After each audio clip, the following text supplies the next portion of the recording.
একটু একটু করে আবর্জনা ফেলে চলছে নয়নজুলি ভরাট, যাতে বিক্রি করে দেওয়া যায়। ধূপগুড়ি পুরসভার বিরুদ্ধে অভিযোগ। মহকুমা শাসকের বক্তব্য, তদন্ত করে দেখা হবে।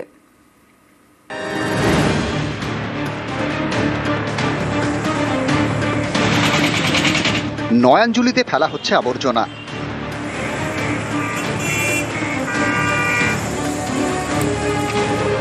অভিযোগ, ধূপগুড়ির এই নয়নজুলি ভরাট করে বিক্রির ছক কষা হচ্ছে। এটা টোটালটাই অবৈধভাবে এই জমি দখল করার জন্য কিছু জমি মাফিয়া যারা আছেন, যারা রোডের আশপাশের জমিগুলোকে অবৈধভাবে দখল করে নিজের ব্যবসা এবং কাজে লাগানোর চেষ্টা করছে। এই এলাকার প্রশাসন যারা আছে, কাদের মদতে এই অবৈধভাবে কাজগুলো করা হচ্ছে সেটা প্রশাসনকে দেখা উচিত। এখন তো ডাম্পিং গ্রাউন্ড ধূপগুড়িতে নেই। আমরা চাই শহরবাসী হিসেবে যাতে ধূপগুড়িতে একটা ডাম্পিং গ্রাউন্ড হোক, যাতে বাস্তুতন্ত্র ঠিক থাকে এবং শহর পরিচ্ছন্ন। এটা তো অবশ্যই প্রশাসনের দেখার দরকার। জলপাইগুড়ি ধূপগুড়ি পুরসভার 15 নম্বর ওয়ার্ড, এখানে জাতীয় সড়কের পাশে নয়নজুলি। অভিযোগ, রাতবিরেতে প্রায় এলাকায় আবর্জনা ফেলা হচ্ছে এই নয়নজুলিতে।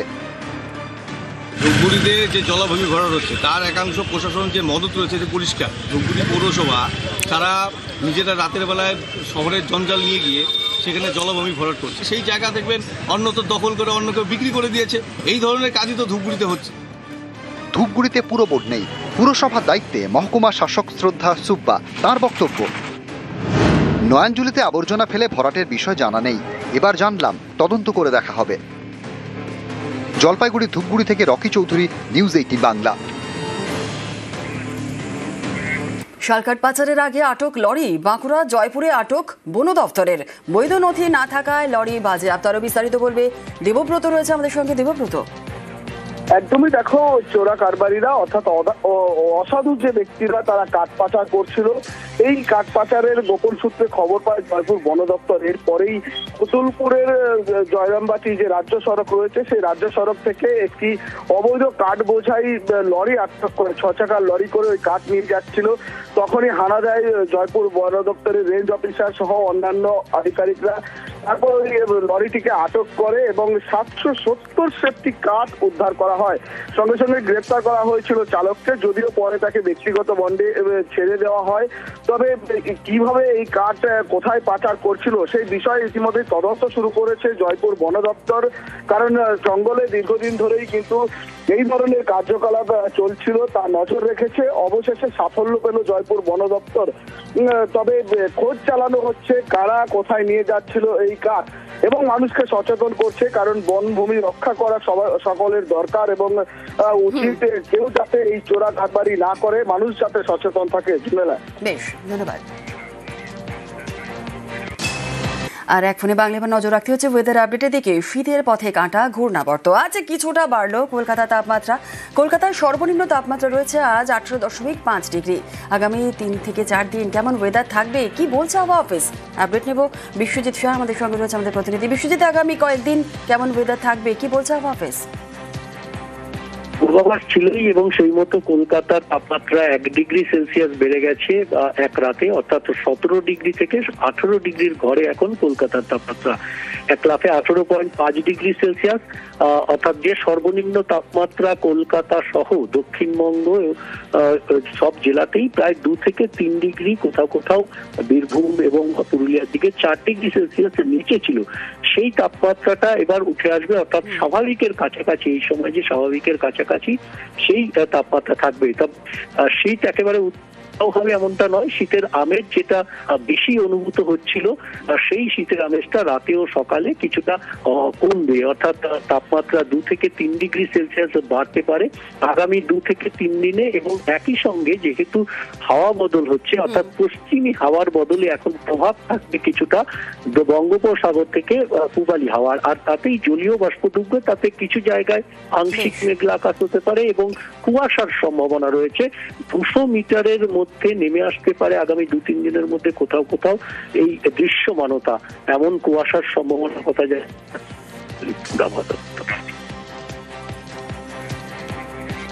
বেশ, একেবারেই দক্ষিণবঙ্গের আপডেট যেমন নিলাম, আমাদের প্রতিনিধি বলছিলেন যে শীতের আমেজ কিছুটা ভোরের দিকে এবং রাতের দিকে কমবে। দক্ষিণবঙ্গে যখন এরকম ওয়েদার, তখন উত্তরবঙ্গে কেমন ওয়েদার থাকবে আপডেট নেব। তাপমাত্রা কিছুটা বেড়েছে উত্তরবঙ্গে আজ ঝকঝকে আকাশ থাকবে। পার্থ রয়েছে, আরো বিস্তারিত বলবে। পার্থ, উত্তরবঙ্গে কেমন ওয়েদার রয়েছে আজ সকাল থেকে, আর কেমন থাকবে আগামী 3 থেকে 4 দিন? এখন তোমার একটা সকাল থেকে কিন্তু পরিষ্কার রয়েছে, তবে যে গত দুদিন আগে এরকম যতটা তাপমাত্রা আরো স্তরে নেমেছিল তা কিন্তু খানিকটা বেড়েছে, অর্থাৎ 1 থেকে 2 ডিগ্রি কোথাও 3 ডিগ্রি তাপমাত্রা বেড়েছে।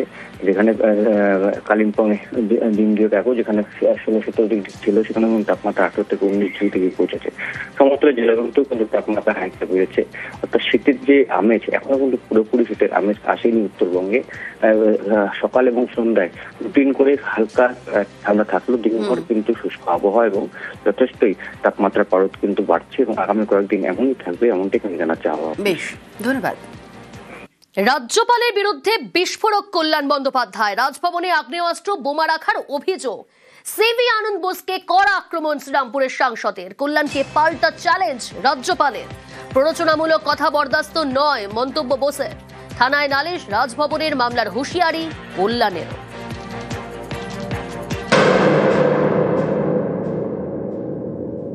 রাজ্যপালকে আগে বলুন যে রাজ্যপালের ভবনে যেন বিজেপির সমস্ত ক্রিমিনালদের যেন রাজভবনে না রাখে। ওই রাজভবনে বসে ক্রিমিনালদের রাখছেন আর সবাইকে একটা করে বন্দুক দিচ্ছেন আর বোমা দিচ্ছেন, মেরে এসো তৃণমূলের লোকেদের। আপনি আগে সব এটা বন্ধ করুন। আপনার মতো অপদার্থ রাজ্যপাল যতদিন থাকবে, বিজেপির চাকর বাকর রাজ্যপাল যতদিন থাকবে, ততদিন ভালো জিনিস পশ্চিমবাংলায় কখনো দেখতে পাবেন না। I have thrown the Rajbhavan open for public scrutiny. Citizens are coming in, media is coming in to see whether there is any arms and ammunition in this Rajbhavan. There are serious implications of this allegation. Rajbhavan is protected or secured under the security charge of the Calcutta police. When a ruling party MP says that arms and ammunition are available inside the Rajbhavan, is he expressing his lack of confidence in the police force of the state? So this is betrayal of the trust and confidence which democracy places in an elected representative. This kind of hate speeches cannot be tolerated. He has a decent option of apologizing to the people of Bengal. Otherwise, legal action will be taken. The constitutional office of the governor. Nobody can get away with that in the name of democracy. Are you giving any time to apology? 24 hours. অস্ত্র যদি থাকে সে তো আপনাকে ডাকার আগে অস্ত্র সব সরিয়ে দেবে। আর প্রতিদিন অস্ত্র থাকে নাকি? কে বলেছে প্রতিদিন অস্ত্র থাকে? যখন যখন দরকার হয় তখন অস্ত্র নিয়ে আসে। যে প্রোটেকশন নিয়ে বসে থাকে সে কিসের মামলা করবে? আমিও মামলা করবো ওর বিরুদ্ধে, আমিও সুপ্রিম কোর্ট পর্যন্ত আসবো, আমিও দেখবো। এফআইআর, আমাকে এফআইআর দেখাচ্ছেন আর আপনি এই পদ থেকে একটা করে ডায়লগ বাজি করবেন, একটা করে হিংসাত্মক কথা বলেন, প্ররোচনা দেবেন ইনডাইরেক্টলি। প্রতিদিন বাংলার মানে থানায় থানায় আপনার নামে এফআইআর তৈরি হবে। বাংলার মানুষের কাছে হাত জোর করে ক্ষমা চাইতে হবে। MP says that bombs are there in the Rajbhavan. Who guards the Rajbhavan? Calcutta police guards the Rajbhavan. Who is in charge of the police? Home Minister is in charge of the police. Who is the Home Minister? Chief Minister is the Home Minister also.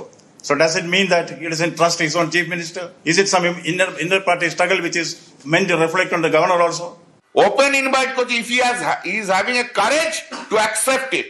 Press যখন একদিকে আপনি থাকবেন একদিকে আমি থাকবো, আপনি বিজেপির agent হিসেবে কাজ করে বিজেপিকে কতটা সাহায্য করছেন আমরা সেটা প্রমাণ করব। I will prove that he is a Butcher of the constitution. সংবিধানে বসে আপনি বিজেপির দালালি করেন, সংবিধানের পোস্টে বসে আপনি প্ররোচনামূলক কথা বলেন। আপনার জন্য বিভিন্ন জায়গায় তৃণমূলের কর্মী খুন হয়েছে বিজেপির হাতে। আপনি হচ্ছেন এমনই একটা লোক, আমিও দেখবো।